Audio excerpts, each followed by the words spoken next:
Hey you guys, thanks for watching. In this video, I'm going to show you some upgrades and modifications I've done to my Axial Wraith. Now, for me, the Axial Wraith is one of the best platforms out there. It's the RC that I got started in the hobby with. It makes a great shafty crawler, and it's got a nice wide stance, so it'll handle speed pretty well as a rock racer, a little bit of speed. It's got some great scale details, so you can do a lot with it. It's one of my favorite all-around RCs. If I could only have one RC, this would probably be it. So let me show you what I've done with it. One of the first modifications that I did was to hinge the hood here. So I have body pins and the hood lifts up like this. I like that quite a bit. I think it adds a little bit of a scale appearance, and I put the battery up front. The stock configuration has it back here, but moving that weight up front really helps the Wraith crawl quite a bit. I put the ESC in front of the battery. I couldn't get the receiver box to fit without clearing the servo there. See how much space I've got with the servo, just enough. I couldn't get the receiver box to fit, so I put it in the back, and I actually like it like that. That receiver box has a scale appearance to me, like it's supposed to be there. And the other thing is that it allows me to keep my battery connectors up front here, so I don't have to run through the interior and destroy the scale appearance of that interior. One thing I'll mention though is in order to do that, I had to run servo extensions down here. That works out pretty well for me.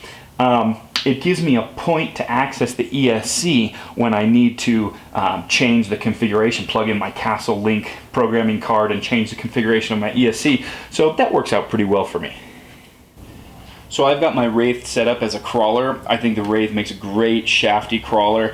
I have a brushless censored crawler motor in there, so I get really good low speed control over the rocks, but it's still got a little bit of wheel speed, especially on 3S.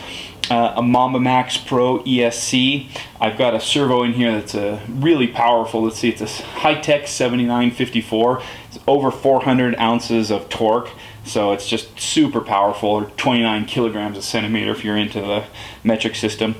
Everything's waterproofed. You can get a waterproof servo for like 30 bucks, but the reason why I waterproofed my servo is I wanted one for the Wraith. Really wants a servo that's just super powerful, and so I got one of the strongest ones out there. And you'll notice I have that plastic linkage on here. The reason for that is I had my kids driving this the other day, and the plastic linkage with all that flex, it kind of just acts like servo insurance. But when you want some actual crawling performance, you're going to want the aluminum linkage for sure. These are Hot Bodies Rover tires. They're great for the rocks. They're like big plastic bags, you know. There's just these huge balloons, and they act like tank treads, you know, crawling over the rocks. So they're great tires.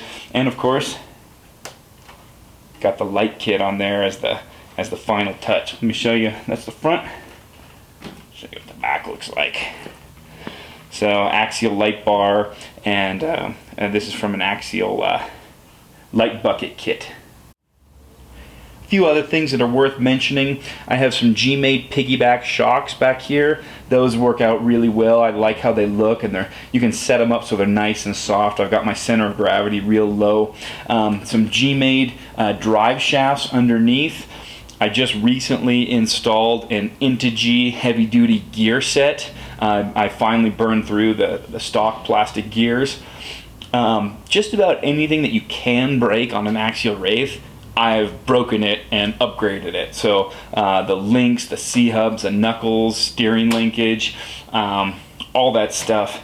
And that's how I've got my Axial Wraith set up. You know, like I mentioned, this is the vehicle that I got started in the hobby with, so I've run it hard, I've run it for a long time, but it's a great platform.